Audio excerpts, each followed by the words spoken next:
Every year, a sled dog race crosses the frozen wilderness of Alaska. It is called the Iditarod. It starts in Anchorage and crosses 3 mountain ranges, 2 river valleys, and the frozen Bering Sea to end over 1,000 miles later in Nome. The race honors the dogs and mushers who hauled mail, supplies, and life-saving medicine through the Alaska winters 100 years ago. One dog in the Iditarod race came to epitomize the strength, courage, and intelligence of those dogs long ago. Granite. Susan Butcher lived alone in the Alaska wilderness with her sled dogs. Her home was a little log cabin. Susan was a musher, so in the winter she traveled across the snow-covered trails on a dog sled. The dogs loved pulling her sled, and she loved them in return. One spring day, while Susan was feeding her dogs, she heard a familiar sound. Puppies were being born. Quietly, she walked over to the barn. Listening at the door, she heard cooing. Slowly, she looked inside, and there on a cozy bed of straw were 5 newborn pups. Their mother gently nuzzled them and cleaned each one with her tongue as they lay curled up next to her. All the pups were shiny, fat, and healthy, except for one. His fur was dull, he had knock-knees, and he let the others push him away from their mother. Susan loved the puppies and was proud of each one. She was always showing them off to other mushers who visited. Again and again, the visitors would say they all looked great, except for the timid one. They said he would never become a real sled dog, and she should give him away to someone as a pet. But Susan believed in him, so she gave him a strong name, Granite. When the pups were old enough, she started taking them on daily walks in the woods. Susan and the puppies developed a close bond. Susan watched Granite and was impressed by his intelligence. He always knew where he was because he remembered the trails they had taken before. Even when they went somewhere new, he could find his way home alone, while his brothers and sisters closely followed Susan so they would not get lost. Every evening they ran together to develop his strength. She was sure that someday he would race on her team. Granite grew to be a 58-pound, deep-chested, fast dog. He overcame his knock-kneed legs with a powerful stride. He pulled the sled better than the others, and his confidence grew. He learned to lead the team.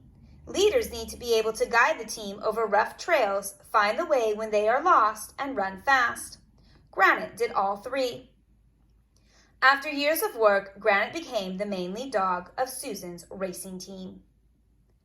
At the start of his first Iditarod, Granite seemed to sense it was a race. He stood in front of the team with his head held high, waiting for the command to go. Finally, the race started, and Granite charged down the trail. Susan was amazed by him. They stopped often to eat and rest. When it was time to go again, Granite would be the first to jump to his feet, barking and prancing, anxious to head down the trail. Soon they were leading the race. One night, when they crested a small hill, there in the trail ahead of them stood an angry moose. Susan stopped the team to let the moose get away, but it didn't run. Instead, it charged into the team, kicking and stomping. Granite lunged at the moose, trying to protect his teammates, but the moose kicked him, and he flew against a tree. When the attack was over, Susan saw the damage the moose had done. She gently cared for her injured teammates before deciding that for the good of her beloved dogs, they should leave their dream of winning behind. They withdrew from the race. She took her bruised and battered team home, but promised the dogs that next year they would win. People doubted Susan and Granite. They often said, "Susan will never win the Iditarod because she babies her dogs." Susan didn't listen to them and continued to care for her dogs as she always had. It was a long, hard year. Susan and the dogs worked tirelessly to recover. In the fall, Susan and her dogs started running every day, training for the race. One day, on a short run, Susan saw Granite falter. She stopped the team and rushed to him. It was quickly clear to her something was wrong. Granite tried, but he could not get to his feet. Granite's temperature was soaring, his heart was racing, and he was fading fast. Granite needed help, but help was far away. She bundled him up and they flew to a veterinary hospital. The doctor held little hope for his recovery. Susan set up a cot next to Granite and stayed with him day and night, petting him and willing him to live. Granite lived, but the veterinarian gently told Susan he would never race again. The illness had damaged his heart. When Granite was able, they flew back home. Susan and the dogs continued to train, while Granite rested in the cabin, watching the leaves turn colors and slowly fall. Before the snow came, the dogs pulled Susan on a four-wheeled cart to get stronger. Granite cried and howled every time the team left him behind. He was determined to get better. Slowly but surely, Granite showed improvement. The veterinarian told Susan Granite could start running loose with the puppies. As winter came, Granite was back on the team, but only training with young dogs on shorter runs. Meanwhile, the main racing team was running many long miles under the northern lights. Still every night after Susan returned, Granite would sleep on her bed. Gradually, his strength returned. The doctor was amazed at his progress. As a test of his recovery, Susan let him run a short race with the young dogs.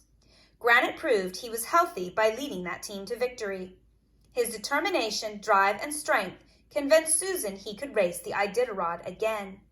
But had his endurance come back? Could he finish the 1,000-mile race? The Iditarod started in early March. Granite was at the starting line, leading her team again. To win, they had to beat last year's champion. Day after day, the two teams raced, always close to each other. The trail turned out to be tough for Susan and her team. The sled broke, and many times they were lost, but Granite never faltered. As they left an Eskimo village 100 miles from the finish line in Nome, a furious storm hit. Susan often could not see the trail, but Granite kept on going. Finally, the snow was blowing across the ground so thick Susan couldn't even see Granite at the front of the team. Granite had to find the trail on his own. From time to time, he would get lost, so Susan would lean into the wind and walk up to the front of the team to help him regain the trail. Together, they went on. As the storm raged, Susan's arms were becoming frozen. She could barely hang on to the sled. They had to get to shelter soon. Granite saw that Susan needed his help. Finally, Susan couldn't move at all. Her arms were hurting so bad that she was beginning to lose hope.